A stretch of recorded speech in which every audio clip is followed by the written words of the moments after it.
I can't possibly ever put myself in your shoes.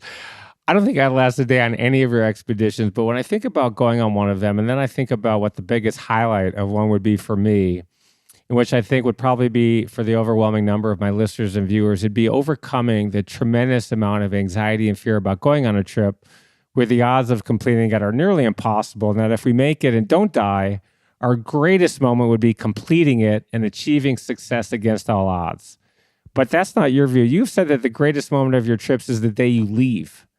Why? And in search of excellence, how important is it to look at our chances of success and when they seem low or impossible to confront and fight our fear of failure, get to the start line and try?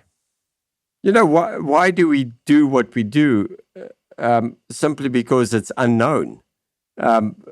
At the end of when we succeed and when I arrive at the end of my expedition, it's no longer a dream. I've actually made the dream come true. And then I feel empty. Then I feel, wow, what next?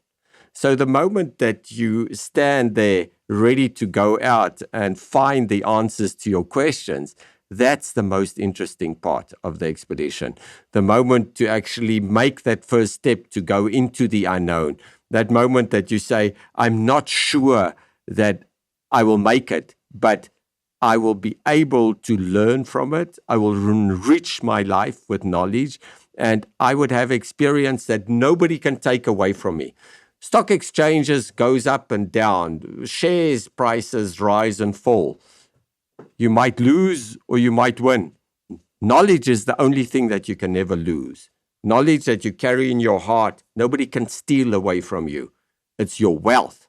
So I invested in that wealth that will keep me alive. So the moment that you actually stand there with that little bit of knowledge and you seek to that excellence, to get that knowledge that becomes your wealth, that's why you actually leave. That's why it's the most exciting moment of the expedition. And in the 10, 12 books that I've written, and unfortunately I write in French and only 2 or 3 are translated in English, but there's in German and Spanish and Chinese and Korean and whatever languages. I wrote after this expedition, I just said, in the beginning, I thought I had the knowledge to set out to do what I wanted to do.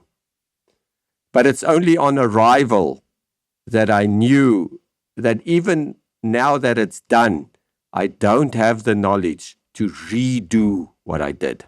And that's where you've got to be able, and we spoke a little bit about fear, and fear is a very interesting topic that we can address a little bit later if we have time. But there's a moment that if you come back from an expedition and you ask yourself, will you be able to do it again? And the answer is no. Then that was the best expedition of your life. Because the moment that you answer all your questions is the moment that there's nothing to look forward to.